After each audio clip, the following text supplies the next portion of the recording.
السلام علیکم۔ امید ہے کہ آپ سب خیریت سے ہوں گے۔ تو آج کا جو ہمارا ٹاپک ہے وہ ہے 9th کلاس کیمسٹری کی مختلف برانچز ہیں۔ پچھلی ویڈیو میں ہم نے 3-4 برانچز پڑھی تھی، لیکن اب جو ہماری برانچز ہیں وہ نیوکلیئر کیمسٹری۔ نیوکلیئر کیمسٹری کیا ہے؟ کیمسٹری کی وہ شاخ ہے جو ریڈیو ایکٹیو نیوکلیئر ریئیکشن وغیرہ کا مطالعہ کرتے ہیں۔ نیوکلیئر ریئیکشن مطلب اس سے مراد یہ ہے کہ جس ہمارے باہر جو بھی چیزیں بنائی جاتی ہیں جس کے لیے جنگوں میں بہت زیادہ کام آتی ہیں، اس کے لیے اس کا مطالعہ کیا جاتا ہے، یہ نیوکلیئر کیمسٹری کہلاتی ہے۔ نیوکلیئر کیمسٹری میں ریڈیو ایکٹیو چیزیں غذا کو محفوظ کرنے، نیوکلیئر ریئیکٹر کے ذریعے الیکٹریسٹی پیدا کرنے کے لیے استعمال کی جاتی ہے۔ اس کو نیوکلیئر کیمسٹری کہتے ہیں۔ اس کے بعد جو برانچ ہے وہ ہے انوائرمنٹل کیمسٹری۔ لفظ انوائرمنٹ ماحول سے نکلا ہے، ماحول، جس میں کیمسٹری کی اس شاخ میں ہم ماحول کے اجزاء اور ماحول پر انسانی سرگرمیوں کے اثرات کا مطالعہ کیا جاتا ہے۔ انوائرمنٹل کیمسٹری دوسرے علوم جیسا کہ بائیولوجی اور ریاضیات، ماحولیات، مٹی اور پانی کی کیمسٹری، ریاضی، انجینئرنگ سے بھی متعلق ہے۔ اس کو انوائرمنٹل کیمسٹری کہتے ہیں۔ انوائرمنٹل کیمسٹری زیادہ اتنا امپورٹنٹ نہیں ہے، کبھی کبھار شارٹ میں آ جاتی ہے۔ اس کے بعد جو تیسری برانچ ہے وہ ہے انالیٹیکل کیمسٹری۔ انالیٹیکل کیمسٹری کیا ہے؟ شارٹ کویسچن میں آتا ہے کہ انالیٹیکل کیمسٹری کو ڈیفائن کرے، بیان کریں۔ تو انالیٹیکل کیمسٹری وہ شاخ ہے کیمسٹری کی جس میں دیے گئے کیمیائی نمونے کے اجزاء کی علیحدگی، چیزوں کو علیحدہ کرنا، ان کا تجربہ کرنا اور ان کی شناخت، پہچان کہ یہ اچھی چیز ہے یا خراب چیز ہے، اس چیز کو انالیٹیکل کیمسٹری کہتے ہیں۔ انالیٹیکل کیمسٹری میں اصل مشاہدہ کرنا پڑتا ہے، دیکھنا پڑتا ہے چیزوں کو، اس چیز کو انالیٹیکل کیمسٹری کہتے ہیں۔ یہ بھی شارٹ کویسچن کے لیے اہم ہے، لیکن سب سے زیادہ جو امپورٹنٹ ہے وہ ہے بائیو کیمسٹری۔ یہ اکثر شارٹ کویسچن میں آتی ہے بائیو کیمسٹری۔ بائیو کیمسٹری کیا ہے؟ اس کا اطلاق لکھیں۔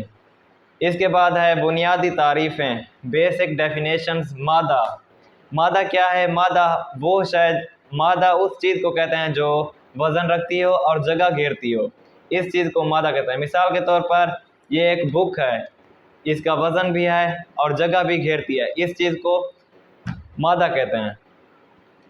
اس کے علاوہ جو اس کی مثالیں ہیں، اس کی تین اقسام ہیں، یعنی ٹھوس، مائع، گیس۔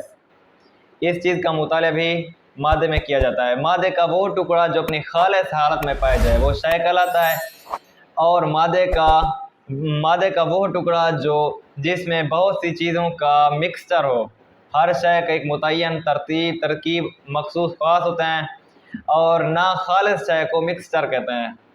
مثلا ناخالص شے، مثال کے طور پر پانی میں ہم نمک ڈال دیں تو وہ ایک مکسچر بن جاتا ہے، اسی طرح پانی میں ہم شوگر ڈال دیں تو وہ بھی ایک مکسچر بن جاتا ہے، اس چیز کو مکسچر کہتے ہیں۔ مکسچر کی دو اقسام ہیں، ایک پہلی قسم ہے اس کو ہوموجینس مکسچر کہتے ہیں، اور دوسری قسم ہے ہیٹروجینس مکسچر۔ ہوموجینس مکسچر کیا ہے؟ جس میں ایک جیسی چیزیں ہیں، ہومو ایک جیسے سے نکلا ہے، جس میں ایک جیسی چیزیں، مثلا پانی، اسی طرح کے اور بھی کمپاؤنڈ کو ہوموجینس مکسچر کہتے ہیں۔ ہیٹروجینس مکسچر میں پانی کے اندر ریت، شوگر اور سالٹ ملا دیں، اس چیز کو ہیٹروجینس مکسچر کہتے ہیں۔ اس کے بعد آتا ہے فزیکل پراپرٹیز اور کیمیکل پراپرٹیز، یعنی طبعی خصوصیات اور کیمیائی خصوصیات۔ طبعی خصوصیات کیا ہوتی ہیں؟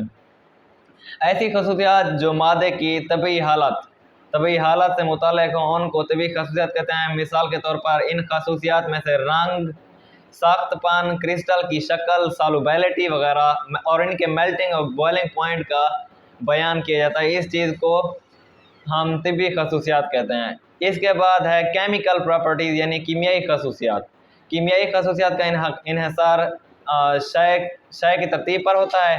جب کسی شے میں کیمیائی تبدیلی واقع ہوتی ہے تو اس کی ترتیب میں بھی تبدیلی واقع ہوتی ہے، اس لیے اس کو کیمیائی خصوصیات کہتے ہیں۔